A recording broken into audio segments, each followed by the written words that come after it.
Bonjour, je m'appelle Andrea Pollier, je suis enseignante d'allemand au lycée Lille-Geoffroy. Cette année, nous organisons un échange avec Schleswig, dans le nord de l'Allemagne.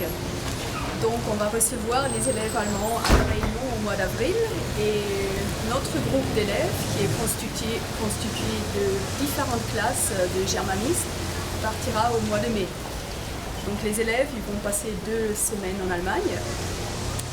Ça va être une immersion culturelle et linguistique parce qu'ils habitent en famille, donc ils vont vivre le quotidien allemand tous les jours et apprendre les habitudes, les différences culturelles.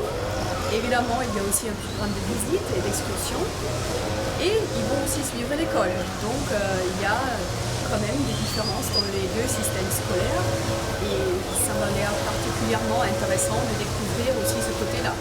Cette année, 12 élèves vont partir, des classes de seconde et première, aussi bien des classes générales que des élèves en STI, donc dans les filières technologiques. L'hébergement s'est fait en famille et c'est justement ce fait-là qui va les faire progresser en allemand. Parce que le but, c'est effectivement qu'ils améliorent leurs compétences en langue. Et à mon avis, c'est uniquement faisable quand ils sont dans un bain linguistique 24 heures sur 24. Alors, je pense que, premièrement, les élèves vont être plus à l'aise et tout simplement plus confiants de se lancer, de parler, tout simplement de participer à l'oral pendant les cours, ce qui n'est pas toujours le cas.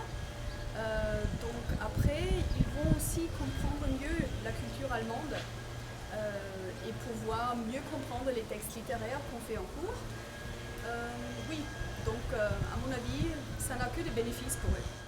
Le premier conseil, ça serait déjà parler. On n'est pas là juste pour se promener et discuter en français avec les copains, mais on doit profiter de cette occasion vraiment pour se lancer. Peu importe si vous faites des fautes, c'est pas grave. On apprend justement en parlant.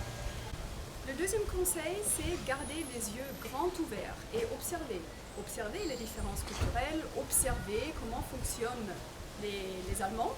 Ça peut toujours aussi donner des idées pour votre propre vie, pourquoi pas.